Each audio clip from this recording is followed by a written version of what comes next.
Осенью прошлого года делегация Министерства внутренних дел посетила впервые Росгвардию, и где, в принципе, мы имели возможность увидеть конкретно, чем занимается данная служба, и, соответственно, нами было принято решение по отдельным направлениям Министерства внутренних дел с ними организовать взаимодействие, так как сегодня Министерство внутренних дел некоторые направления, они именно, если так скажем, разрешительная система, там и многие другие, так скажем, направления, они сконцентрированы, и у нас все внутри министерства. Но в Российской Федерации эти функции разделены между Министерством внутренних дел и Росгвардией. С учетом этого у нас появилась необходимость получения опыта в этом направлении и проработка отдельных, так скажем, вопросов по нашему сотрудничеству дальнейшему, так как ранее с этой организацией в Абхазии никто, в принципе, не работал.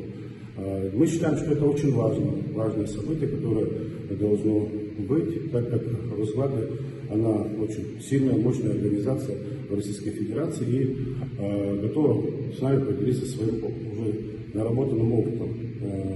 Согласно предварительным договоренностям, мы решили подготовить проект соглашения, типовой проект, практически он получается, но в этом проекте ни в коей мере не усматривается физическое присутствие сотрудников Росгвардии на территории Республики Абхазия, либо их вмешательство в внутриполитическую деятельность и все остальное.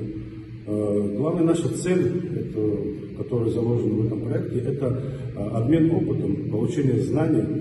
То есть мы на данном этапе, договорившись с руководством Росгвардии, имеем возможность в случае подписания и согласования этого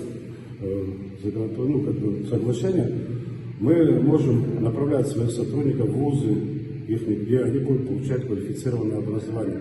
Я считаю, что это вполне нужная работа, и к которой мы стремимся в плане развития вообще без госоотношений с Российской Федерацией. Понятно, что наши граждане переживают за то, что мы можем совершить какие-то ошибки, которые могут быть в дальнейшем непоправимы, потому как есть определенные, наверное, примеры в жизни нашего государства. Но все эти примеры мы учитываем, и ни в коей мере никто не собирается сдавать наш суверенитет, как-то ущемлять наш интерес, а тем более, скажу вам так, кому-то позволить приходить и физически воздействовать на наших граждан, это в полной мере недопустимо. Мы не меньше кого-то патриоты, так скажем, мы любим свою родину, и ради своего блага, и ради своего народа, и своей родины мы всегда делаем все, что от нас зависит.